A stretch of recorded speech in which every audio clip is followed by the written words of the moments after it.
All right, 1 2 1 2 in the place to be. What's up, y'all? How y'all feel out there? Apologize for being a little tardy, but a couple of things I had to get done before I can make my way to the dungeon to hopefully put together another outstanding, enthralling show for the listeners out there. And if it's just to create a place for people to vent. Sometimes that's what it's all about. The Golden State Warriors are a big topic in the Dungeon show, and they took an L tonight to my New York Knicks, 119-112, and I'm apathetic about it. I think from the Knicks' perspective, they are in pretty good shape in terms of what they're going to do in the Eastern Conference. And I'm a Warriors supporter. I like to see the Warriors play well, and I like to see them win. And I keep hearing all these national voices speaking to the fact that they are a 9th or 10th seed. And if they lose games that they're supposed to win, yeah, then I guess they are. But they haven't played up to their potential. And that's on them. That's not on the scheduling guards. Tonight, this loss to me was on Steve Kerr. And I'm going to tell you why. Because Steve Kerr, he's a brilliant coach. He's a Hall of Fame coach. I like to put that out there. Otherwise, I sound like a lunatic fan. And that's not who I am. But Steve Kerr is very loyal. And he's married to analytics. He has a very difficult time going away from what he sees on paper. And sometimes you got to go against that and go with your instincts. Kerr generally doesn't do that. And I was watching the game tonight, and I was thinking to myself, when Stephen Curry says it's over, it's going to be over for Steve Kerr. Because analytics don't work without great players. They don't seem to work as well. When Popovich and all of his brainy coaches were mining the stats and looking for advantages of analytics, when the great players went away, it didn't matter. They were still getting clubbed every night. And that was going to continue unless they got a superstar player. And they have one now in Victor Wembanyama. And they're starting to look better. They're starting to win some games. But analytics is part of the narrative. It is not the narrative. It's why I love Dusty Baker. It's why Dusty Baker is my guy. Because Dusty Baker looks at analytics throughout his managerial career. But Dusty Baker he made moves because of his instincts also. And his baseball knowledge, his background knowledge. And some of the, quote, baseball purists hated that. I loved it. Because he played the game. Mike Tomlin's like that. And I don't think it has anything to do with color. Andy Reid is a guy who is as smart as any coach to have ever manned an NFL sideline. But Andy Reid will play hunches at times, and more times than not, it works. Why? Because he knows football. So where am I getting? So where am I going? Brandon Podzinski should not have started tonight. Klay Thompson should have started tonight. And all of this rhetoric about how Klay is better off the bench. He's playing a 6-man role. You know what, man?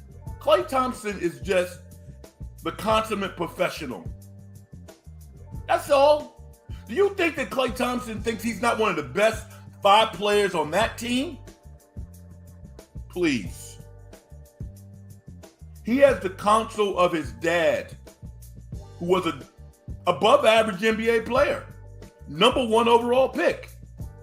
And I'm sure his dad told him, said, Clay, listen, be a great teammate, be a professional, do the best job that you can do, and at the end of the season, make a decision that's best for you. Clay's been unbelievable. And I was driving home from the gym tonight thinking to myself, yo, man, if ever I met some of these Warrior guys, like in, the Dominican Republic, or, at a, I don't drink, but at a nice resort somewhere, we would have a nice conversation. Maybe we would have one in Vegas, because players are really accessible in Las Vegas too. Some of these guys, I just marvel at their professionalism. Steve Kerr is not an easy guy to play for. He's not. Unless you've been christened by him, unless you're a made man by him, then it's all good. But until you get to that point, it's hard as hell. And like I said before, I know basketball.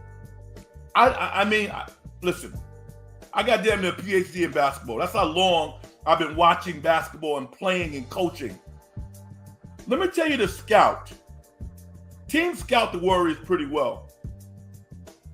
They look at the good teams look at Brandon Podzinski, the smart teams, and they say, you know what? Go right at him. Attack him. He can't shoot. Let him be aggressive offensively, but attack him. The Warriors needed another offensive player on the court tonight, not another facilitator, because you knew they were going to load up on Curry. You knew Curry had a tough night. The Knicks are an excellent perimeter defensive team. They're physical interiorly, and they have a mindset that says you not only have to beat us, you have to outwork us, and you have to out-tough us. And that's really not the Warriors' forte at this point, where this team is constructed. This team likes to outscore other teams, and I think they could have eked out a win tonight had they got off to a good start. But that mountain they had to climb tonight was like Mount Everest. Why? Because Jalen Brunson does not turn it over. And he's one of the best offensive point guards in the league. And Stephen Curry is average at best defensively. And he didn't have it going tonight. They needed another shooter on the court from the start. And they tried, but their balance, they just couldn't get it together. But that was on Kerr. I'm not dissing Brandon Podzinski because I've already said that I like him. He's had a great rookie year. But I've also admitted time and time again, he got an astral boost from Steve Kerr this year. He's gotten love that not many players come through the Warriors organization and get. And he has some work to do because teams are scouting him. And they're scouting the Warriors.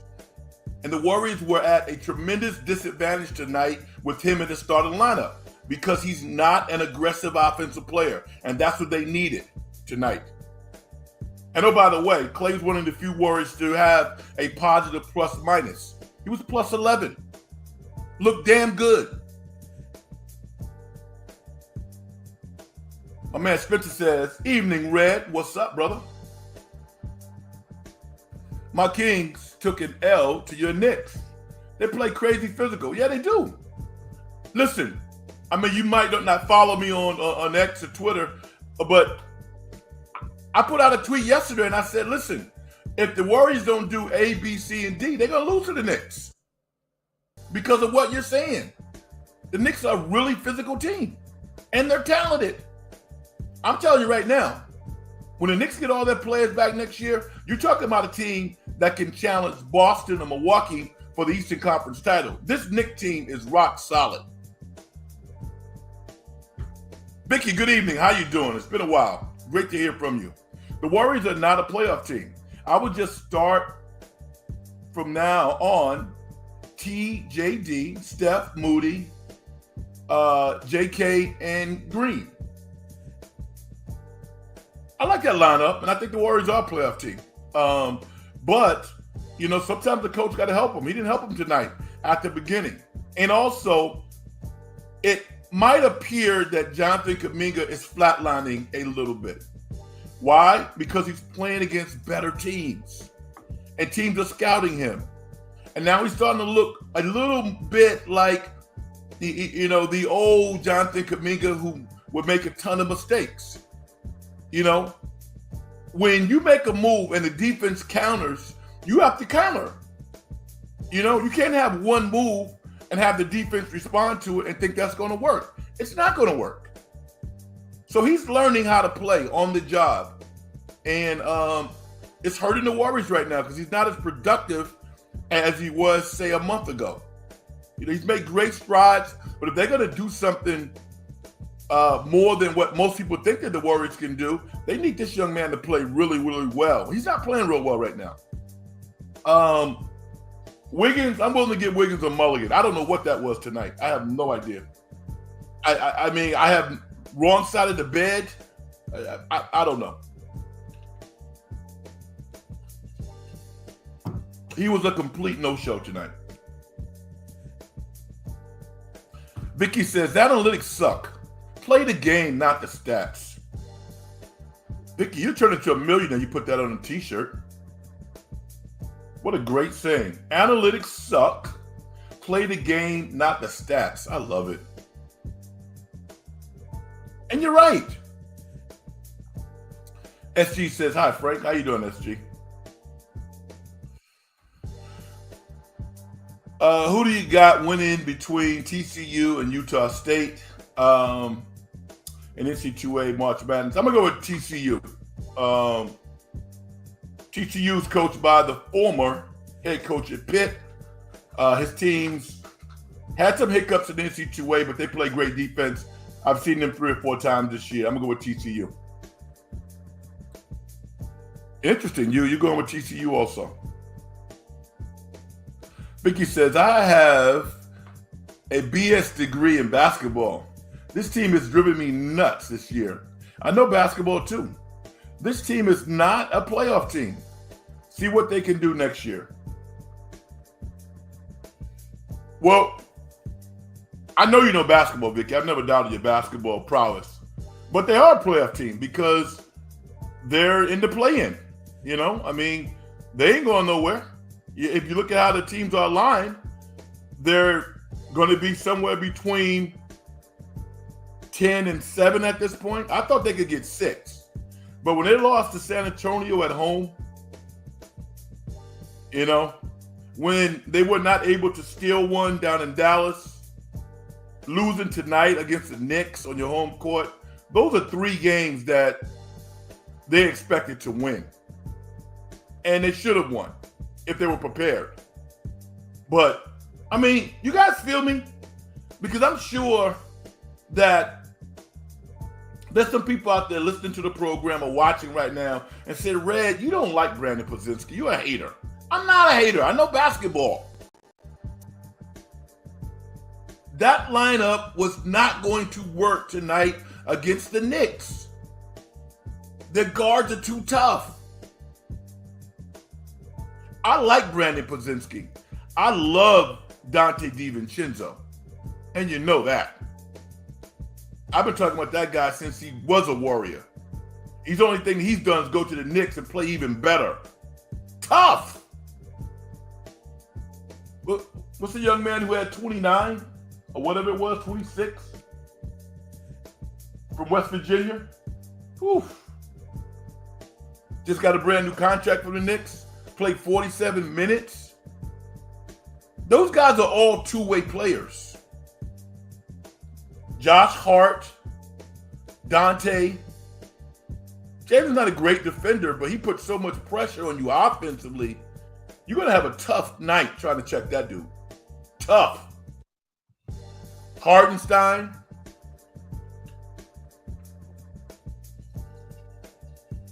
Rarely do you see when Draymond's a non-factor too. Draymond didn't really have any impact on tonight's game. I think the balance was just off.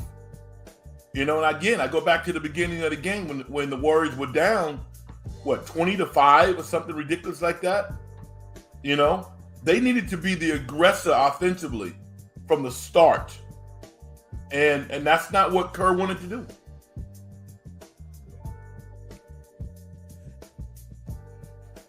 Andrew the Ghost says, the Knicks are overrated to me. F them. Sound like a fan, Andrew. You know why? Because you're not giving me an explanation. How can the Knicks be overrated when they got 3 starters out? Come on, man. Give the Knicks some credit. I'm not out here. I'm not on the show with pom-poms. I love the Knicks. But as they are constituted right now, they can't beat the big boys. But when you look at that, they'll probably trade Julius Randle now. When you look at what they got, OG Anunoby coming back at some point, Mitchell Robinson, Julius Randle, they are the best, in my opinion, they're the best defensive team, top to bottom in the NBA. Not the most talented, but defensively, they don't make mistakes. Everybody who lines up against the Knicks is going to have a tough night.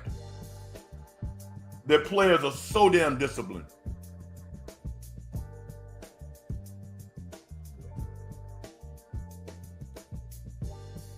No playoffs for the Warriors. Oh, come on. They are. It's arithmetic. So are you saying they won't move past the play-in game? Is that what you're saying? They're going to be in the play-in game, at the very least.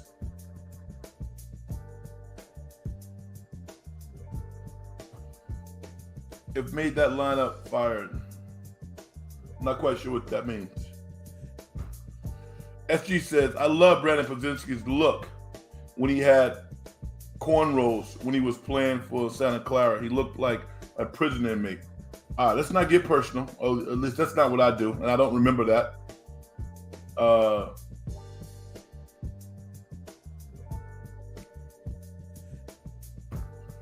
Why would I, as a Warrior fan? The Warriors really needed to win this game tonight to make the playoffs.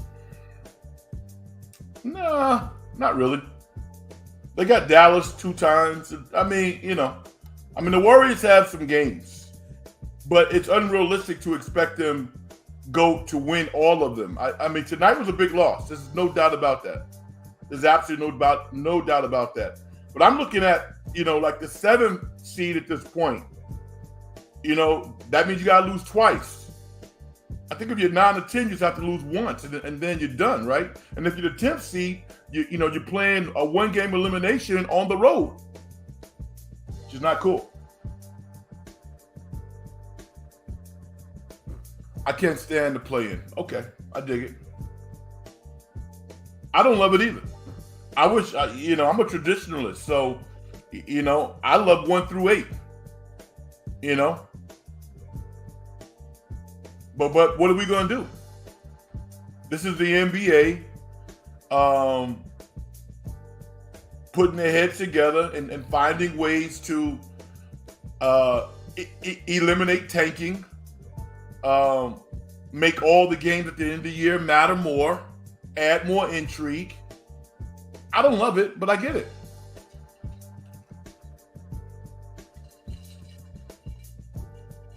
And I've seen a ton of 8th seeds knock off number 1 seeds. It can happen. The Warriors did it.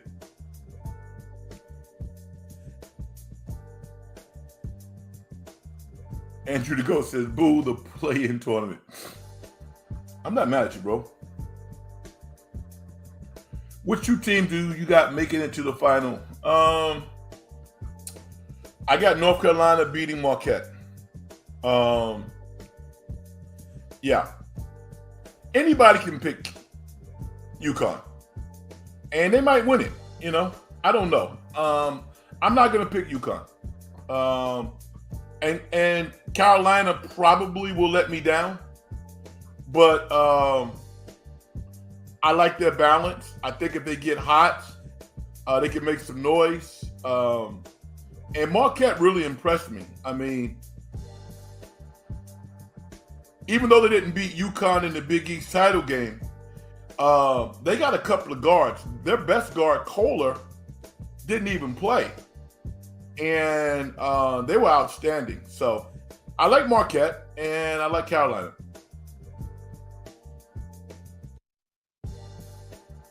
Andrew says, I really don't know how the Warriors are going to make the playoffs. Well, they're in the playoffs, unless you don't consider the play in the playoffs. I mean, if that's your take, I get it, but they're in the playoffs. The play-in is the playoffs. Vicky says Arizona wins it all. They're talented, Vicky. They really are. But when you look at Arizona, look at what they've done over the past couple of NCAA tournaments. Why do you think things are going to be different this year? I mean, they have a fabulous coach. They have good players. And they've tanked the last couple of years in the NCAA. But they're good, especially when you consider they don't have to travel far for the national championship. So they're going to be playing in their backyard. I think St. Mary's can get to next weekend. I think St. Mary's can win a couple of games this year. That would be interesting for me to watch. I think Zydrunas Marciulionis' son, I think he's going to play in the NBA. He's a good player. They have several guys who are top-notch, so I'm going to keep my eye on St. Mary's.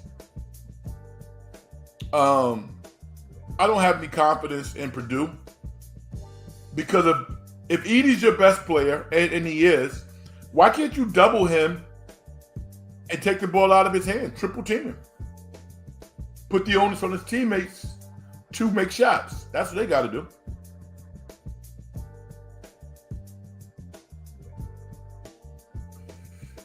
SG says you should do an NFL draft hangout show.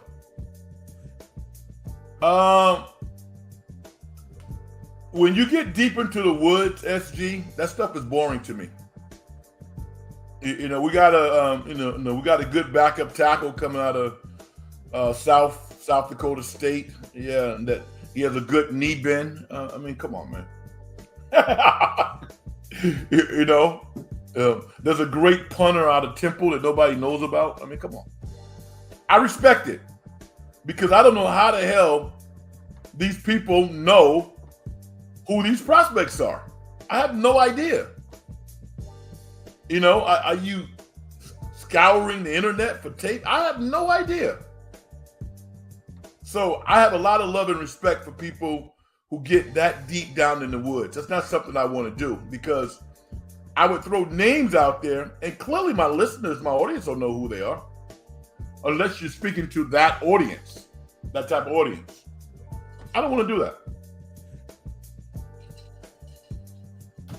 I'd rather do what no one else wants to do, like tell you what a great free agency Mike Tomlin and the Pittsburgh Steelers had.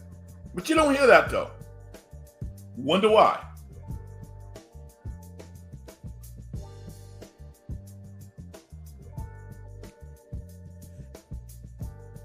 They are just that good this year. Talking about St. Mary's, Vicky?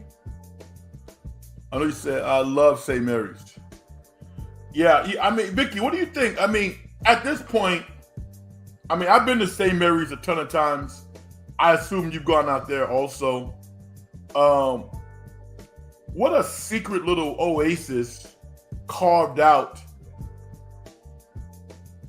that not a lot of people know about. Randy Bennett has been there now for what? 17 years, 22 years?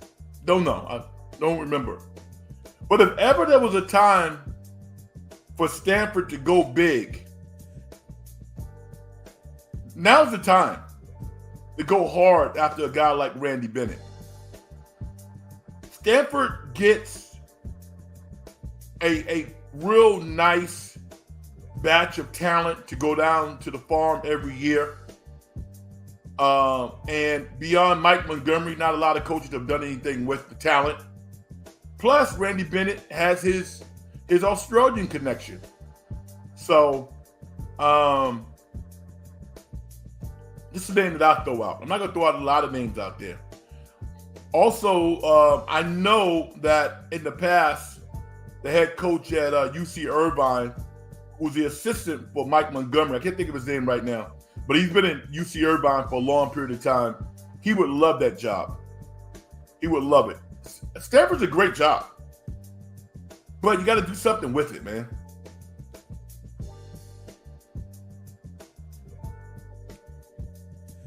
Arizona is just so good. Yeah, they are good. Yeah. They're going to always be good. SG said, I would love for the 49ers to start. Just stop it. Why do you do this to us?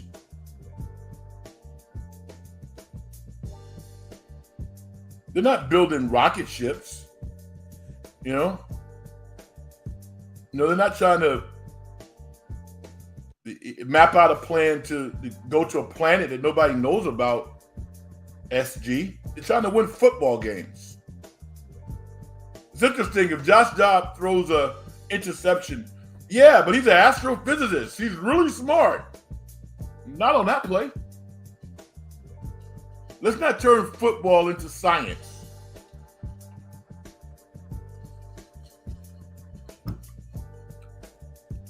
I'm halfway joking. I mean, the guy's a great student athlete. Gotta love that.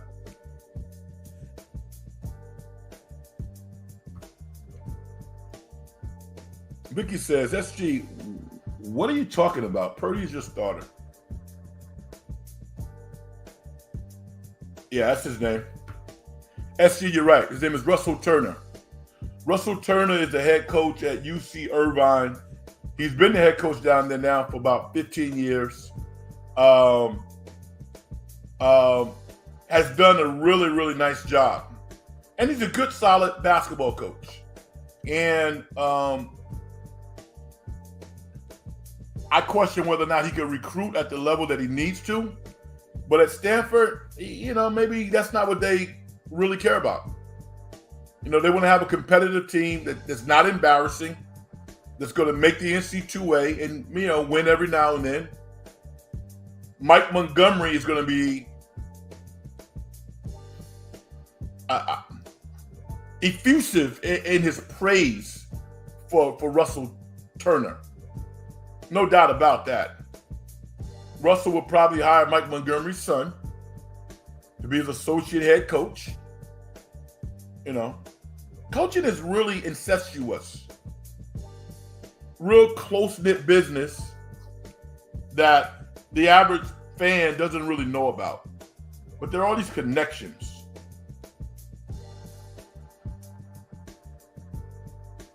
Vicky says the 49ers want to win the Super Bowl. Yeah, what do you think about their offseason, Vicky? The minute that they got rid of Steve Wilkes, the way they did and kind of made him the scapegoat, I was, you know, it wasn't like I was like an irate fan or anything, but I took a step back, you know, because I didn't like how that whole thing happened. Didn't like losing Arik Armstead because I think he's more than a football player. You know, he's a legendary fixture.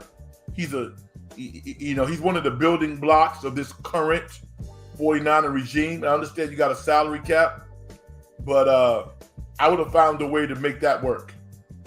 I don't think you bring in talented football players and all of a sudden they totally are immersed in the culture that the 49ers have developed over a number of years.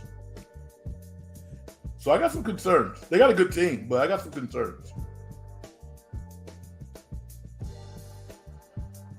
SG doing a little homework. Russell Turner spent 4 seasons with Mike Montgomery at Stanford. I know. I follow this stuff. Vicky says the 49ers free agency it's been okay. I want Joey, the brother of Nick. Yeah, he extended his contract. So he's going to stay with the Chargers. And what that means to me is Jim Harbaugh wanted him.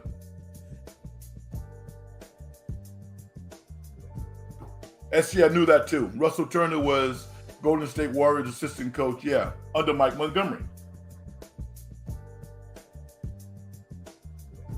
The 49ers have to get more O-line help. Well, maybe they'll go that way in the draft, right? To get a young piece of clay that they get a chance to mold and also keep under contract for as many as 5 years.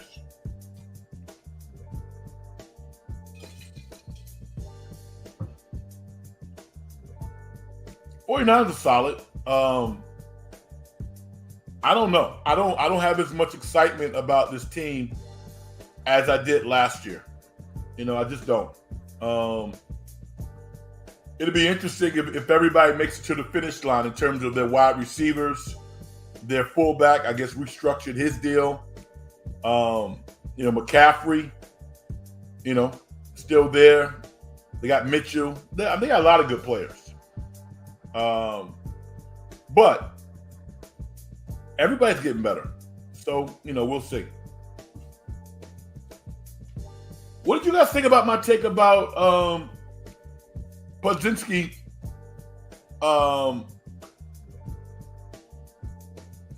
coming off the bench tonight instead of starting? You think I'm off my rocker? Do you think that it didn't have any effect on the game? Do you think I'm right? I mean, what do you think? Because I'm adamant about this.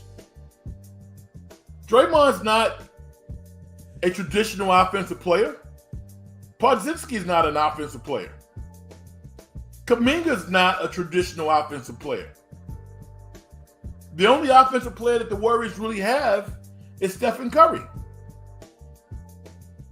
Klay is still a very good complementary guy when he's making shots, when he's taking good shots.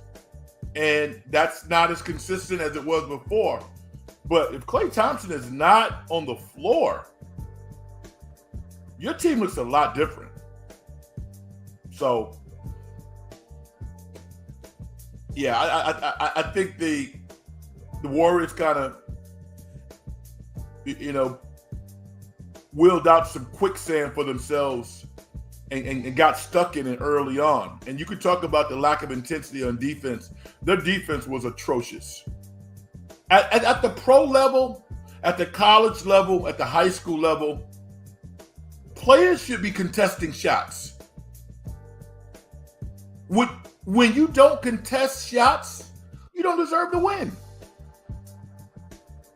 Because the good players make shots even when they're contested. But when you let players shoot wide open shots, a lot of those shots tonight early on were wide open.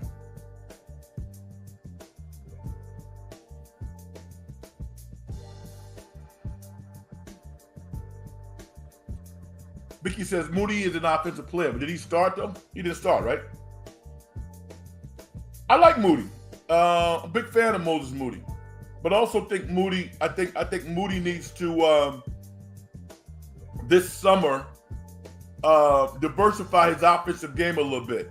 He has a long ball, and if he's on, he can make that, and he has a drive to the basket, but he doesn't have much of a mid-range game. He doesn't, and I think that stems from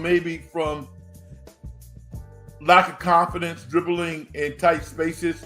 He needs to really work on that, because if Moody can get his mid-range game together,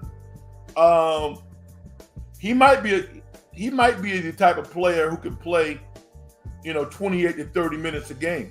And if a guy with that kind of talent is playing almost 30 minutes a game, he's probably capable of averaging 15, 16 points a game. But you got to play 28 to 30 minutes to put those types of numbers up. But I'm a big-time Moses Moody fan. But I see areas of his game that he needs to improve.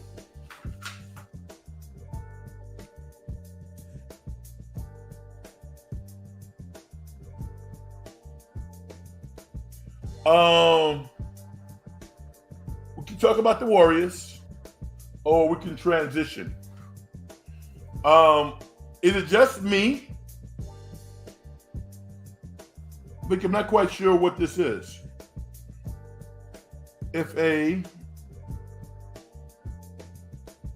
Help me out. Is it just me, or did the Pittsburgh Steelers have a great free agency? They added to their defense. The defense is already solid by getting Patrick Queen from Baltimore. They jettisoned their kicker. They signed a new kicker. I love their quarterback room. I mean, it's like when I hear people talk about Russell Wilson, I'm like, were you watching football last year? Now, some of the touchdown passes that Russell threw that actually connected were a bit miraculous. Some of them were. But he had like 26 touchdowns and like 8 picks? I think Russell Wilson is going to ball out next year. And there'll probably be some packages for Justin Fields. I love their quarterback room. Here's the other thing. Pittsburgh, maybe more than any organization in football, has been able to find superstar wide receivers post the first round. So what do you think they're going to draft this year? A wide receiver. They're going to look in the 4th or 5th round and pluck somebody who has first round talent. So I don't have any problems with the Steelers to put a solid bunch of players on the field. They'll probably draft a running back also. But I know Tomlin is chopping at the bits to get this thing started. 'Cause I think Mike Tomlin believes that from the start, he has wider range. He has more pieces to play with that he's had since Big Ben was still playing quality football.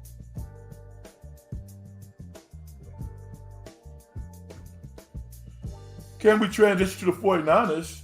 You can ask an intelligent question and then I'll answer it. You know, that's all. Vicky says she's happy for Russell Wilson also. Yeah, I am. I am happy for him. SG, why do you give out information everybody knows about? Why do you do that? Why? One of the thoughts that I had in the back burner, the lower crevices of my brain, watching Kyrie Irving throw up one of the most incredible shots to win a basketball game, a left-handed kind of side hook from like 16, 17 feet. There's a lot of people out there that owe Kyrie Irving an apology. Friends of mine literally took out a clock and waited and just said, okay, I'll wait. I'm going to wait for this guy to implode. And he hasn't done that. And he's not going to do that. Because it wasn't, you know, I mean, I don't think he's a bad guy at all. I don't know Kyrie personally, but I know Jason Kidd. I know what Mark Cuban has accomplished. One of the things that you got to have with players and to be a good coach or a good owner, you got to have good communication skills. And sometimes communication gets uncomfortable. That's why the Phoenix Suns are not going to do anything.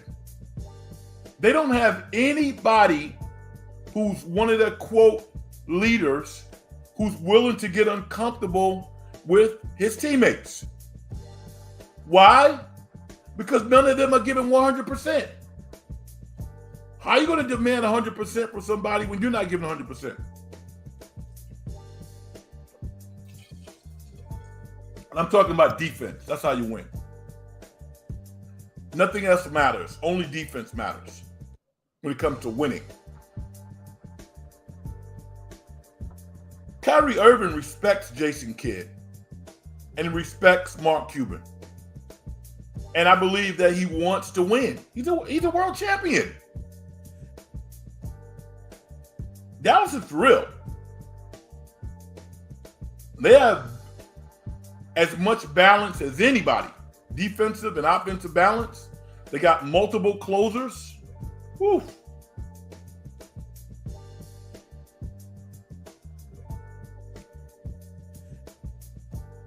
Jimmy says, interesting.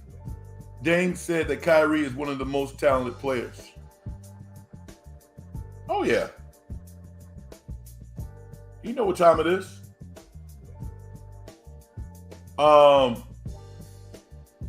Mentioned Dame. I'm a big-time Dame Lillard fan.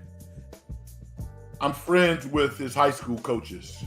And got a chance to watch Dame a lot in high school. And one of the things that I admire about Damian Lillard is Damian Lillard did not resist coaching in high school. He was coached hard. Went to a public school, Oakland High, and it was coached pretty darn hard. You know, for somebody as talented as he is. And I think when he went to Weber State, he was used to it. So college was a smooth transition for him, and he only got better. But not a prima donna at all. You know, a tough guy, a mentally tough guy who I think is starting to show now with better coaching with Doc Rivers. I hate what happened to Coach Griffith, but you could start to see some of the schemes that Doc Rivers is employing now that's helping Milwaukee.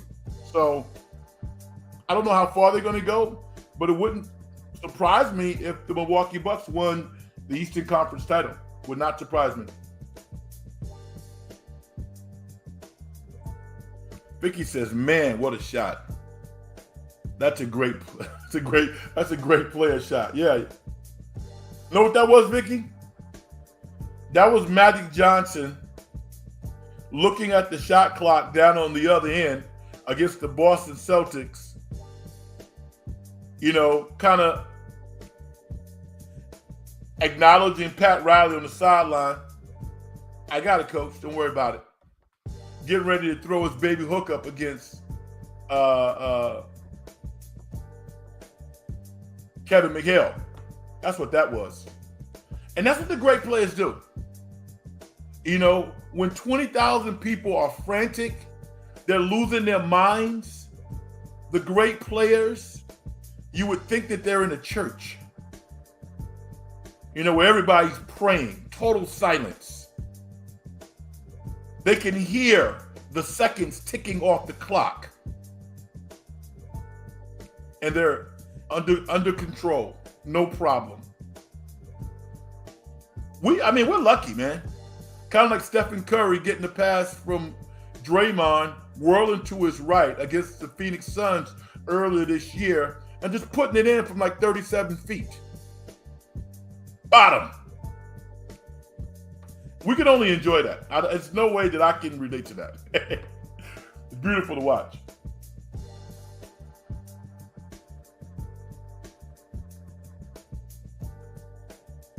Just to be comical and get under people's skin, just to piss them. Yeah, but SC, you're not doing that though. Do you really like contrarians? Do you like that? That's not what this show's about. This show's about intelligence.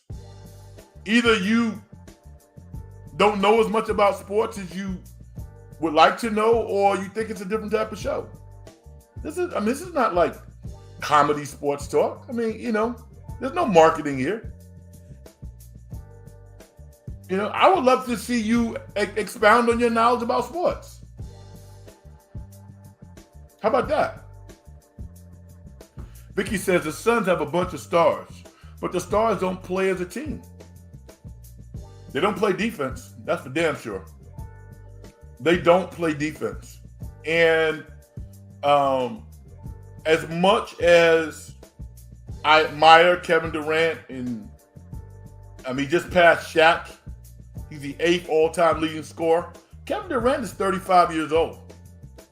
And he's had multiple injuries that he's come back from in fine form.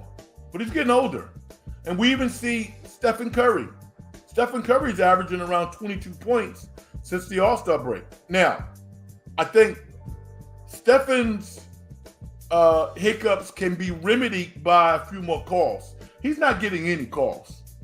I'm glad he's a God-fearing man because somebody else would just be outraged.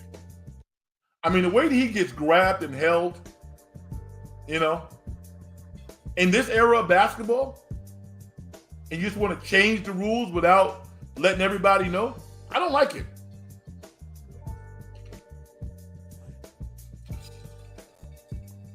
That's no excuse for his defense, though. He got to play better defense.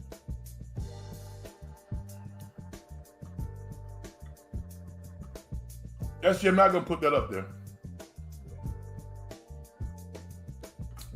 Jimmy says, how do players stay so calm under pressure? Is it something developed or born with?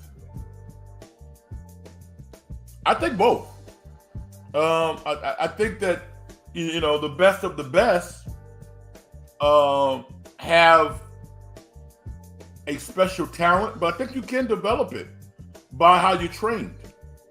Training, never underestimate training. Never underestimate practice techniques that lead to excellence. Now, with regards to Stephen's shooting, you can tell if you play basketball, shooting has something to do with like your nervous system, right? And his nerves and his fingers are so delicate and so precise. I think some of that is God-given. I do believe that. But I think that the repetition and the time that he's put in to develop those really acute nerve endings that he has in his fingers to control the basketball, that's on him. That's on him. So, and his tremendous conditioning also. You notice that he's missed more free throws this year than we've seen in a long time because he gets tired. His stamina is not quite as good as it has been in the past. It's not. Vicky says, I think that the Clippers have the same problem as the Suns. I know they have a good team, but don't know if they can go far. They've had more than a few hiccups lately than I think that we would expect them to have. But in a 7-game series, Vicky, I think if they can, keep their heads afloat and they're healthy, I think that they'll have a pretty good showing. I don't know if they're bored or can't explain it, but you're right. They're not playing so well right now.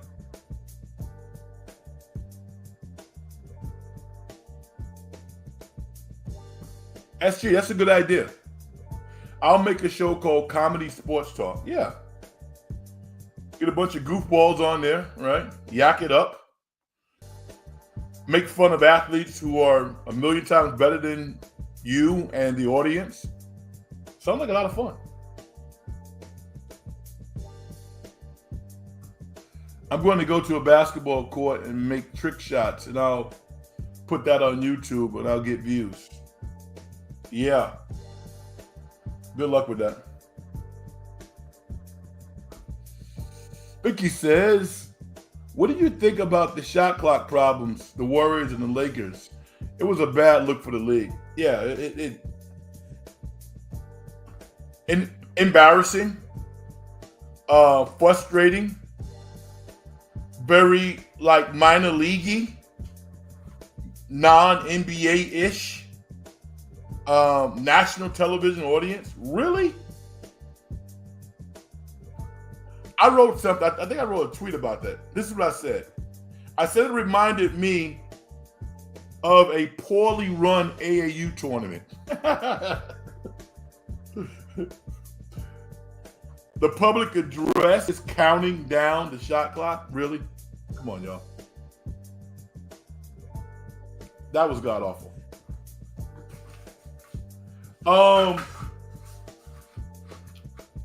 I might have mentioned this a couple of days ago. I don't know, but I want to say it again because I think it's really important. Let me get Jimmy here first. Jimmy says, what do you think about the state of the NBA? I mean, a lot of the superstars are getting older, and I don't see anyone super young to take over. Well, I disagree with you. I think Anthony Edwards is that dude. I think that, I mean, and listen, I didn't want to get deep in the woods, but Anthony Edwards dunked tonight over, I can't think of the guy from Utah. He used to play for Atlanta. That was the second best dunk I've ever seen. Well, it's in the top three. Now, the best dunk that I've ever seen, NBA game, not Vince Carter dunking over some guy from Europe in the Olympics. Not that. Frederick Rice, his name was, I believe. The best dunk that I've ever seen is when Jordan dunked on Patrick Ewing. When Mike kind of goes away from the basket, gets a rebound, then he whirls back to the basket, and it's not like Patrick Ewing got caught slipping.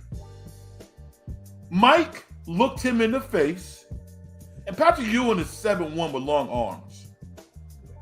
Mike walked him down, walked up to him, elevated, and dunked in his face. You can argue tonight that Anthony Edwards, yeah, he embarrassed the guy. You had him checked for concussion, but he wasn't quite ready to take on all that mass. Michael Jordan dunked in Patrick Ewing's face. That's the best dunk I've ever seen.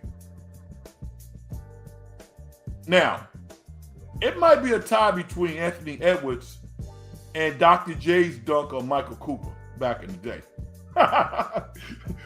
when Coop went fetal under the basket, when Dr. J just kind of wound up and tried to take his head off,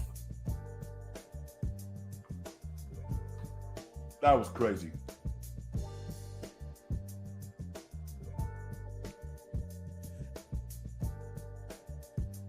I love this. LeBron said he was too old for this. Talk about coming full circle. That was awesome, right?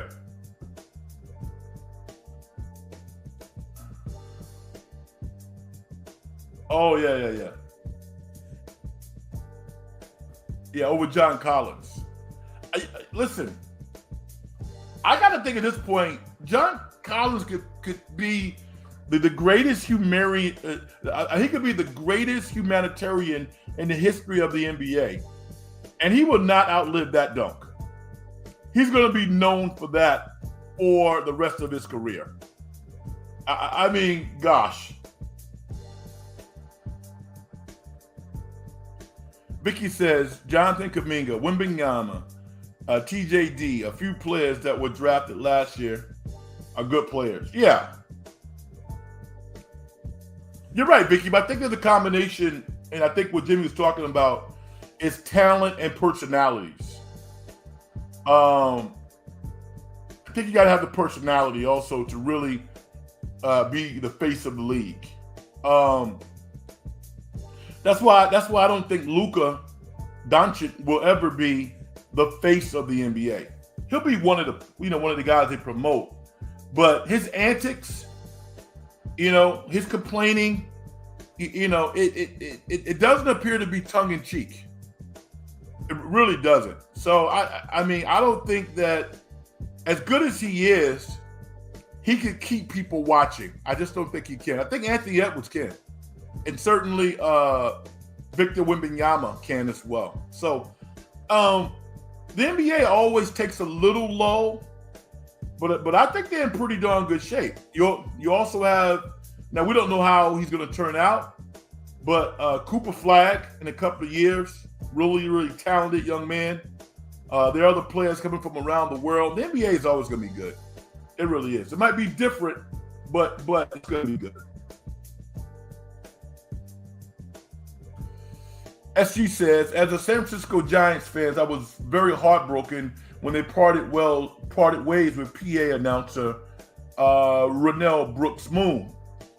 And she was a great role model for young women who want to get in the radio industry. Yeah, I've been in Renell's presence a couple of times, and she and her husband are both just quality people. And she was a Giants announcer for 24 years. I can't imagine her doing anything wrong to lose her job. And if she still wanted to do that job, then that's disappointing to me. It really is. Just to arbitrarily move her for what particular reason? For no reason that we can think of. I think it's unfortunate. But she had one of the best jobs in the world for 24 years. What a great accomplishment. I'm mildly excited to see if this is the end, what her next opportunity will be. But she made the Giants organization better in so many ways. And to not have her effervescent personality sparkling throughout that organization, I think is a loss, a major loss, no doubt about it.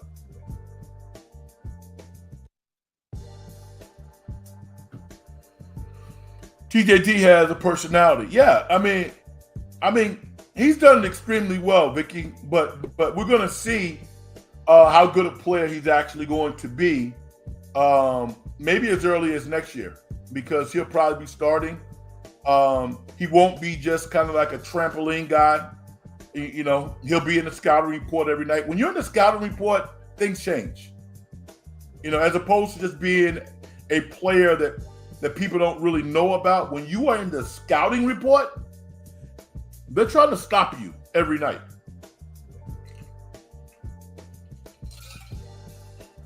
Number one thing that Jackson Davis needs to do is he shot around 67, 68% in college at Indiana. And he's shooting that right now as an NBA player. He needs to be high 70s, even 80%. If he could get to 80%, I think he could be a top 10 center because he's going to get fouled. He's a little unorthodox with his left hand, but he got to make free throws. He gives away 3, 4, 5 points a game by misses at the free throw line. Can't do that. Vicky says the Giants owners only care about money, just like the A's owners.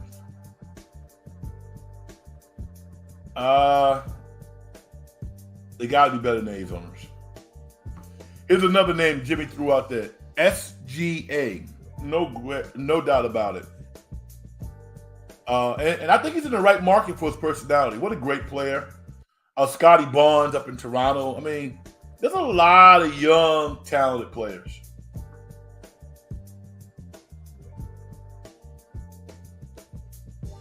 Wow. I attended the San Francisco Giants Fan Fest and got an autograph from Renell. Yeah, she's a wonderful person. Very, very nice person. Vicky, I agree. TJD still in the draft. No doubt about it. No doubt. No doubt.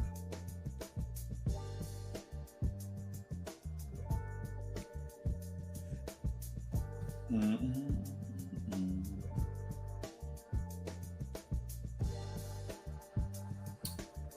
I don't know if we have time now, but there's a lot of interesting college jobs out there. A lot of coaches getting fired. Vanderbilt, Stackhouse, Oklahoma State, Stanford, Fresno State. it'll be interesting to see some of these names start to pop up for some of these big-time college jobs. I don't have time tonight, but I want to say this also. I'm probably more interested this year in watching the women's NCAA tournament than I am the men. Yeah, Jimmy, wow. Right. Juwan Howard got fired in Michigan. Dan Monson at Long Beach State. Vicky, I think they might work that out, though. What do you think? You think they're still going to get rid of him? That's embarrassing. Isn't that embarrassing? You fired a guy and he takes the team to the NCAA?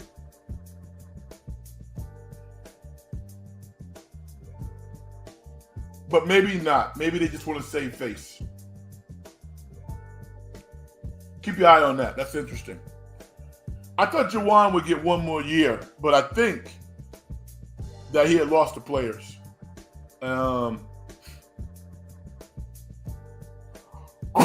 Excuse me.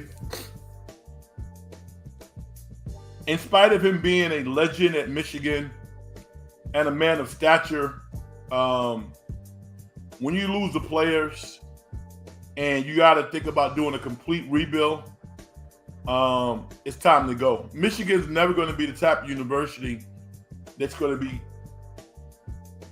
that will totally embrace the portal, because you have to be a real student. You know, it's not an easy university to get into. So Juwan had his hands full of problems. The thing that's interesting to me, what if Hunter Dickinson had stayed at Michigan? And what if Juwan Howard's son had stayed at Michigan? That probably would have been an NCAA team this year, and he probably would still have his job. So I was having a conversation with a friend of mine recently. I was like, well, no, you don't want to, get in the way of his son's, a son's aspirations. I go, yo, this is family business. Deion Sanders' kids stayed. They could have went pro. But I think part of their decision making was like, we want to see our dad win. We want to see our dad be successful. So they stayed. His oldest son would have been, I think, a third-round pick as a hard-hitting safety. Very talented. And Shador probably would have been, what, second-round pick? So I wish Juwan would have had a couple of more pieces, because he had nothing. He had nothing. When his two best returning players left, game over.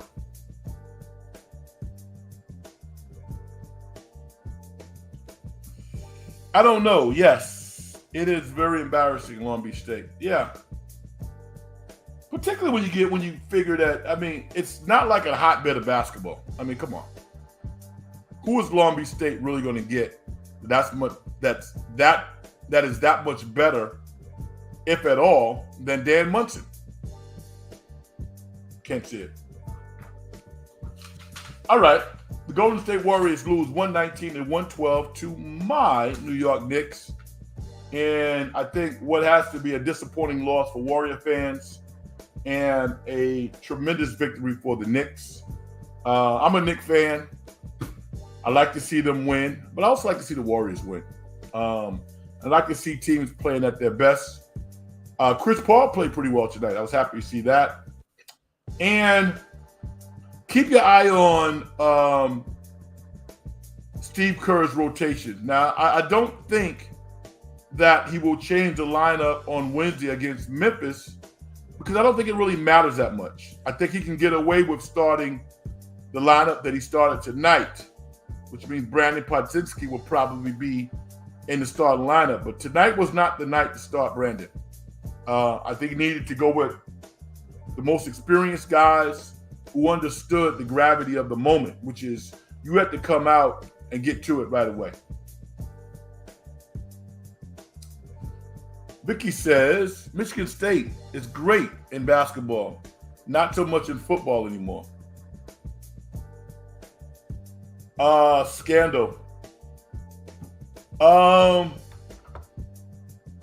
I don't think tonight's loss, Vicky, was embarrassing. I think it was disappointing. And the reason why I don't think it was embarrassing is because maybe at the beginning they were a little stuck in the muddish, but I saw the Warriors hustling. I saw them missing loose balls, but I saw them hustling. I did. I just think the Knicks were better prepared. The Knicks were the hungrier team, and the Knicks made plays. But I get you. I'm not going to really